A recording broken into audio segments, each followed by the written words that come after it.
In this video I'll be taking a look at a Dell Wyse 3040 thin client. Released in 2017, the 3040 was at the bottom end of Dell's offerings, with a focus on low power consumption and a small footprint. Here's a quick overview of the specifications. Featuring an Intel Atom X5 Z8350 CPU and 2GB of DDR3L RAM, the 3040 won't be winning any performance awards, but it is very capable considering the size and low power consumption of the machine. The 3040 also includes 4 USB ports, one of which is USB 3.0, a Realtek Gigabit Ethernet port, a standard headphone jack, and 2 full-size display ports. The 3040 was also sold with an optional network card. If your machine has this fitted, you'll also have built-in Wi-Fi and Bluetooth connectivity. Storage on this machine is rather limited, coming with either 8GB or 16GB built in. All of this functionality is crammed into a case around 10cm by 10cm in size, standing at around 3cm in height. On its release, the 3040 was priced at around £259 or $329. Dell discontinued the machine in 2021, so you won't be able to pick one up brand new direct, but you can often pick them up used for a much lower price. So that's a brief overview of the 3040 specifications, so let's move on to actually looking at a device hands-on. The first thing you'll notice when you get one of these is just how small it is. As you can see, it's barely bigger than a Raspberry Pi. It's also similar in height, coming in at just a few millimeters taller than the Pi, even without the Pi having a case. It's the perfect size to be tucked behind a monitor or on a small shelf. Despite its small size, it manages to cram in 2 front USB ports, one of which is USB 3, alongside a front headphone jack. At the back of the device you'll find another 2 USB ports, this time both USB 2, along with an Ethernet jack and 2 DisplayPort connections. And of course the last port is the power input, which uses a 4mm barrel connector. If we take a look at the case, not only does the diamond pattern design look good, but it also aids in the device's cooling. The 3040 is passively cooled, and the cutouts in the diamond pattern allow heat to rise up off the machine. You'll want to bear this in mind if you're planning to put your 3040 in an enclosed space, because it will need a little bit of room to allow that heat to escape. On the bottom you'll find a sticker containing basic information about the hardware. It's important to check this as there are 2 slightly different versions of the 3040. This one I have here, and the majority of them that were produced requires a 5V 3A input. I also have one of the newer revisions of the 3040, which from the outside looks exactly the same as any other. A quick look at the label on this though, and you'll see that this one requires 12V at 2A. It's important to check this before powering the device on to ensure that you're using an appropriate power supply. The 3040 uses a 4x1.7mm barrel jack, and if you've got a 5V 3040 you can purchase an appropriate USB cable and power the 3040 through a USB charger. Just make sure that it's capable of providing the 3A necessary. Alternatively, using an adapter like the one I've got here, you can use a USB Type-C cable. The advantage of this is that this adapter supports USB power delivery, and it is therefore compatible with smart chargers. These adapters are available in both 5 and 12V versions, making them suitable for either revision of the 3040.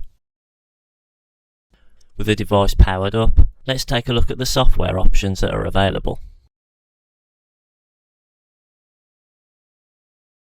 Out of the box, the 3040 comes with Dell's ThinOS pre-installed. This is a very limited OS, but it is possible to install a full-blown Linux distro on the 3040, and it's relatively easy to do so. One thing to keep in mind is the limited storage space on the 3040, which does limit you somewhat with the operating systems you could install. While it is possible to add extra storage using a USB device, this will be much slower. It will impact on performance. The 3040 does not support legacy boot, so the OS you want to install must support UEFI. These days this shouldn't be an issue, as all major operating systems have UEFI support. One thing to be aware of is there is a little quirk of the UEFI implementation on the 3040. I won't go into detail here, but you'll find a link to a blog post in the description which goes through the issue in more detail.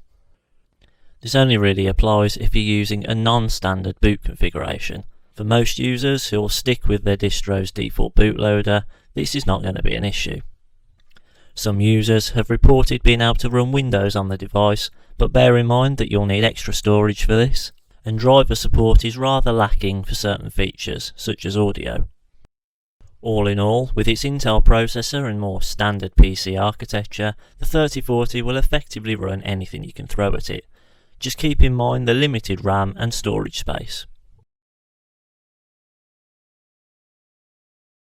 While no one will be purchasing a 3040 for performance reasons, it's still useful to get a feel for how well the 3040 performs.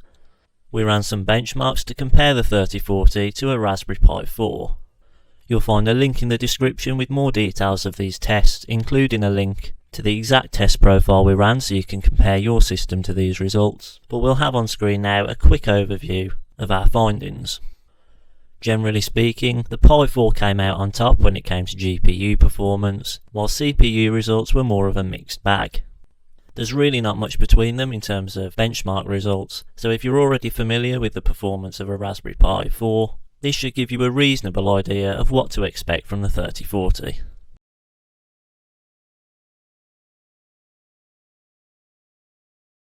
Looking at the bottom of the device, you'll notice a little cutout section in the rear of the case.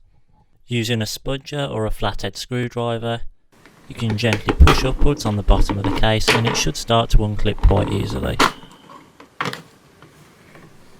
If you turn this piece over, you'll notice a couple of slotted clips on the one end, and this will be important to remember when you're trying to put the case back together. On the inside of the cover, there's a metal frame which has a thermal pad in the middle which is used to take extra heat away from the board. This piece sticking up on the side is for use with a Kensington lock. Let's put this to one side and take a look at the board. The first thing you'll notice is the CR2032 battery, which is used to keep the system clock ticking when the device has no power. This is a standard non-rechargeable battery, so it will need replacing at some point in the future. Towards the front of the device you'll find 2 of the 4 RAM chips, and just to the side of those is an M.2 slot. This slot is used for the integrated Wi-Fi and Bluetooth card which is present on some devices. And in case you were wondering, the slot's configured to use SDIO as opposed to SATA or NVMe, so it's not possible to use a SATA or NVMe SSD in this slot. Those are the only interesting parts to note on this side of the board, so now we can take out the 2 screws holding it into the other side of the case to see what's on the other side.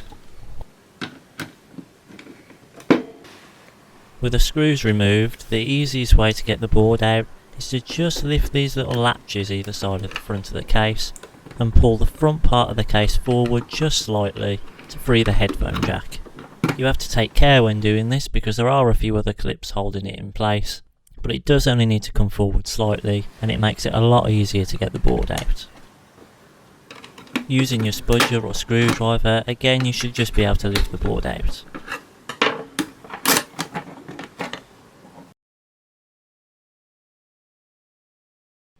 Looking at the top of the board now, and you'll see that this is where all of the external ports are located. The middle of the board is covered by a black heatsink used to cool the CPU, which can be removed by undoing 2 screws. Let's take this heatsink off so we can get a better look at the board. To reduce pressure on the board, just undo each screw a little bit in turn, which keeps the pressure more even on both sides of the CPU. Now the heatsink's out the way, we can get a closer look at the board, and in particular that tiny Intel Atom CPU. Just below the CPU you'll find another pair of RAM chips, which combined gives a total of 2 GB to this machine.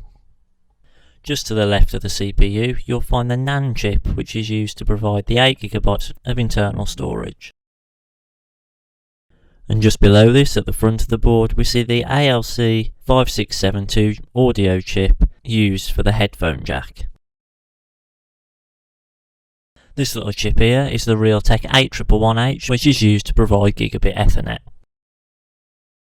So that covers all of the more interesting components on the board, but I do just want to have a little look at this heatsink as well, because as we know, this device is passively cooled, so this heatsink's the only thing that's going to be keeping the board cool.